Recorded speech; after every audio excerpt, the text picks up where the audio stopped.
What's up, guys? Welcome to Daily Dose of Reddit. This is your host, Zach, and today's subreddit is r/ChoosingBeggars.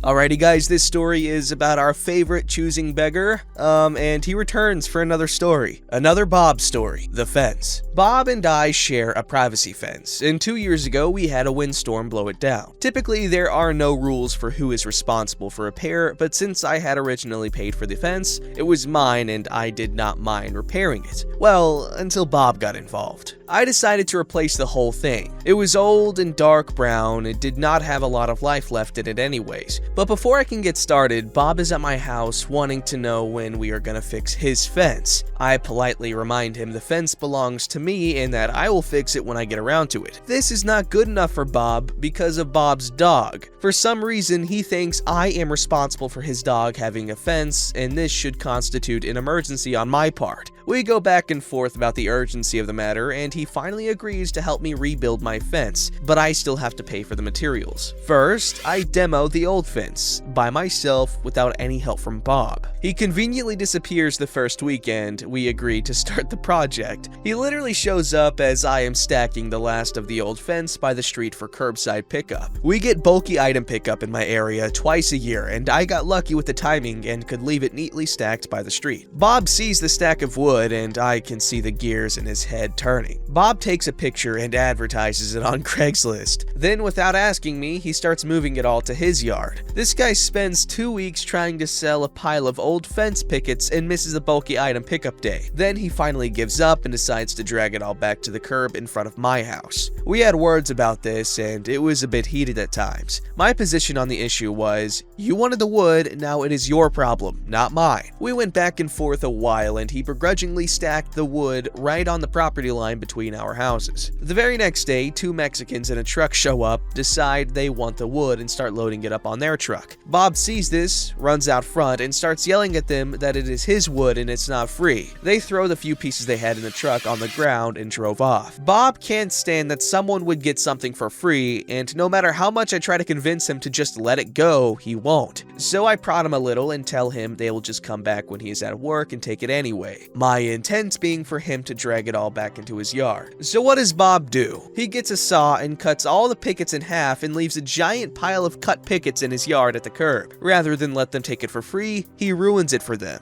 That pile of wood sat there for weeks before the city cited him and made him clean it up. More on that later. Back to the fence. While replacing the posts, Bob starts questioning where the real property line is. I am pretty good with where the old fence was, but he is convinced that the line is too far on his property and wants to move it towards my house. I checked the survey, and the original fence looked like it was built about 6 to 12 inches inside my property, and I suspect he wants to move it another foot over so it's easier for him to get his boat into his backyard, or maybe he is just being Bob and wants something more. The easier way in my mind to settle this is to find the pins and pull a line between them. Bob gets a crap-eating grin on his face and says that is a great idea, and alarm bells go off in my head. After a little work, I find the pins, and not only was the fence on his property, it was a foot on his property. This is not right. It's not matching the survey that came when I bought the house, and I'm sure I measured it right the first time. Out of self-defense, I hire a surveyor for $400 to come out and verify the property line. When the surveyor comes out, Bob blows a gasket and tries to refuse the guy to access his property and tries to harass the surveyor while he is doing the survey. None of this even fazed the surveyor. He acted like this happens all the time and maybe even paid closer attention given how hostile Bob was acting. It turns out, for good reason too, Bob had moved the pins. The fence was not 1 foot on my side, it was 2 feet on my side. Bob had moved the pins. His shed was a solid 1 foot on my property, and given the new lines, it did not look like he would be able to get his boat in and out of his own yard now. That new fence he was insisting I fix, he starts talking about how maybe we could just put it back where it was, and how he was willing to help, and how good fences make good neighbors. It was not enough that I pay for the repairs and do all the work, he wanted to screw me over the property line too. It's never enough for him. Over the next few weeks, I notified him of the shed encroaching on my property and made him move it. Then I built that fence right on the line and foolishly believe it was over. My insurance company sends me a letter about a claim on the damaged fence. He had filed a claim for the fence on his insurance. Then his insurance contacted mine to settle between the two. My fence, the fence I paid for and built, he is making a claim for. I told them the whole story and sent copies of the receipts. A couple of weeks later, I come home from work and all the old fence pickets are in my yard. Bob tells me since it's my fence, then the trash from the old one is mine too. I guess the insurance company denied his claim. During this time, Bob got a citation for the trash in his yard. When code enforcement came back out to inspect it, they knocked on my door and I told them the whole story. The guy was really nice and just walked back over to talk to Bob. I don't know what he said, but Bob hauled the wood off to the dump the next day. We don't talk about the fence anymore, and now his ugly boat is in the side yard where he parks his boat right on the property line. I paid for the fence and the survey, and while I picked up a little extra yard, it did not have to be that way, and all of this so Bob can have a fence for his dog. He is still pissed and will tell anyone who will listen how I stole a foot of his yard and how I made him move his fence. I paid for the fence both times, the survey, did all the work, and somehow stole part of his yard. Honestly, I would have been happy to put it back where it was if I did not have to look at his boat anymore, but he was being such a douche over it, I felt like letting him win would hurt more. You gotta love Bob, man. I imagine Bob being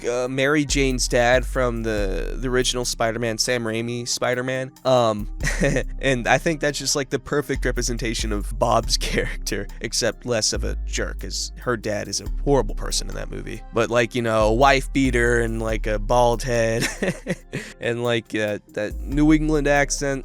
This story's called Karen Learns the Hard Way That Hot Coffee Becomes Cold When You Add Too Much Cream. Starring Karen as my psycho customer and me as the friendly barista. Act 1. Scene 1, Starbucks. Tuesday, 9 a.m., 2005. I'd like a tall dark roast, please. For those not in the know, that means a strong coffee. Sure thing, Karen. That's $2, please. What? Karen pays. I serve her the coffee. Karen goes to the cream station and puts cream in her coffee. Karen sips her coffee. Karen empties some of her drink into the trash to make room for more cream. Karen gets pissed off and returns to the cash register with a forced expression of anger on her face. My coffee is cold. Weird. I wonder if that has to do with all the cream you added. Edits, I get that this was a rude reply. She had, though, emptied nearly half her coffee and replaced that half with cold cream. I had thought I was being playful.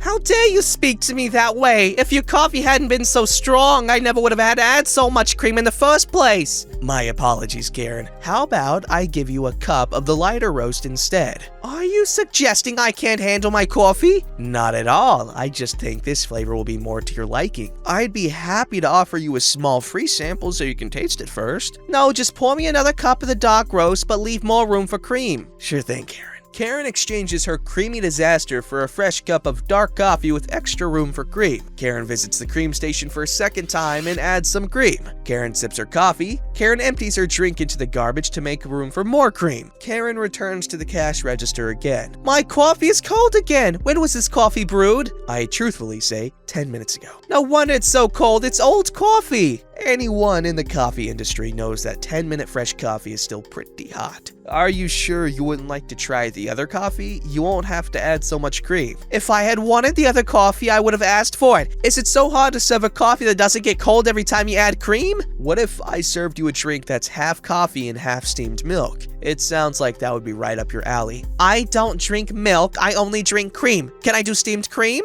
Yes, you can. Normally it costs hella dollars, but I'd be happy to give you one on the house this time. Wait, I normally have to pay hella dollars for a coffee with cream? Steamed cream. It costs extra for the steamed milk, and a little more extra for the steamed cream. That's outrageous. No sane person would pay that. All I want is a cup of strong coffee that stays warm when I add cream to it. Try again. A third coffee. Yes. Are you sure this won't be a waste of coffee? I know how to drink coffee. If you hadn't screwed up the first 2 coffees, we wouldn't be here and I wouldn't have to tell you how to do your job. I pour Karen a third coffee. While Karen is failing again at achieving her desired taste, I serve another customer who asks me 1 or 2 questions about a drink that she's never heard of but would like to try. I make this for the other customer, her desired experiment, and she is satisfied. She leaves happily. Karen slams her third failed coffee on the counter, miraculously avoiding a giant mess to clean. Is that how long you take to serve all your customers? What? You spend 10 minutes making that girl's drink, but you can't even spend 1 second to get my drink right? Actually, I spent less than 2 minutes with that other customer. Okay, let's wrap it up now. Karen tries the normally expensive half cream, half coffee drink. Ah, too creamy! She yells so that other customers are eavesdropping now. I suggest, one again, using cream instead of milk. Karen is furious and asks for a free expensive brownie to make up for the blood sugar I've caused her to expend. Starbucks, during 2005, could care less if it takes 10 tries to find the right drink, within reason, but free food is not gonna happen. My manager isn't even allowed to give away free food. I explain this to Karen and offer her a free drink voucher that we offer in case of customer emergencies. Karen presses for the free brownie, doesn't get it, and takes the free drink voucher, glaring at it like it's got germs on it. It's a miracle you stay in business when you treat your customers like crap all the time. Karen leaves. Karen paid $2 for what turned out to be 3 wasted coffees, a wasted Breve Misto, the expensive one, and a wasted carton of cream. She walked away with a free drink coupon and was angry about it. Epilogue. The next day, Karen didn't recognize me. I said hi, but she didn't have a clue who I was. I'm like 98% sure she wasn't acting. She asked for a tall, light roast coffee. She added a splash of cream and she said it tasted awesome. It became her regular drink. Wow, she knew that the barista was right. Wow. She just had such a stupidly inflated ego that she was too afraid to admit that someone else would be right over her. Holy cow. People these days. No, people in 2005, man, I swear.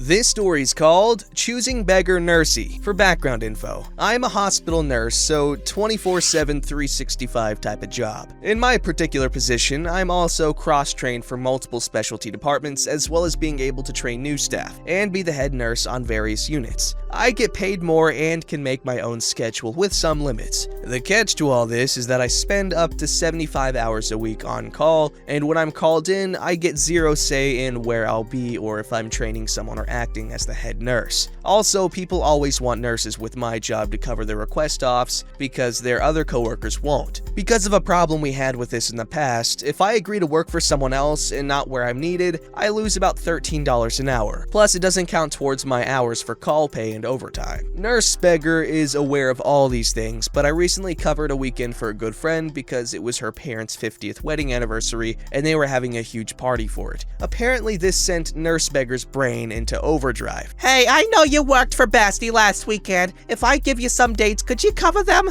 I'd really appreciate it. What dates? And what are you offering if I trade? Why would I have to offer you anything? I can't work for you and it's extra money for you. It's not though. I lose money covering for you. No, you freaking don't. You get paid by the company and it's overtime, so time and a half. No, if I work for you, I lose my premium pay, and that's $13 an hour, plus I can't claim call pay or overtime, which is up to double pay plus differentials. So really, if I work overtime to cover your shift, it costs me $250 to $400. Tell me the dates though, and maybe I can do one on the same deal everyone else gets. Wait, you make a deal with everyone else? Yeah, I'll cover their shifts, but I want $50 and they have to buy me dinner that night, usually a $7 sandwich combo. You want me to pay you to take my shifts? That's benchy. I can't believe you won't help me. Oh, the dates are Valentine's Day, Mardi Gras, St. Patrick's Day, and the weekend before. Easter weekend, and Memorial Day weekend. Oh, so all the days my own boss will pay me extra to work for her and I can make almost triple pay. But you're single and I have a fiance and we have kids. You should be glad to work all those shifts for me so I can stay at home. That's $300 a shift before taxes. No, it's a $350 loss. I can make $650 a shift. Also, you're ridiculous for implying that I'm so pathetic I have nothing to do on holidays except work. But you're single. What are you gonna do? Single women don't have lives. Don't you just stay home with your cat? I want to spend time with my boo and my kids. Yep, that's exactly what single women do. We just go home and lie in bed with our pets until we have work to bring meaning to our lives again.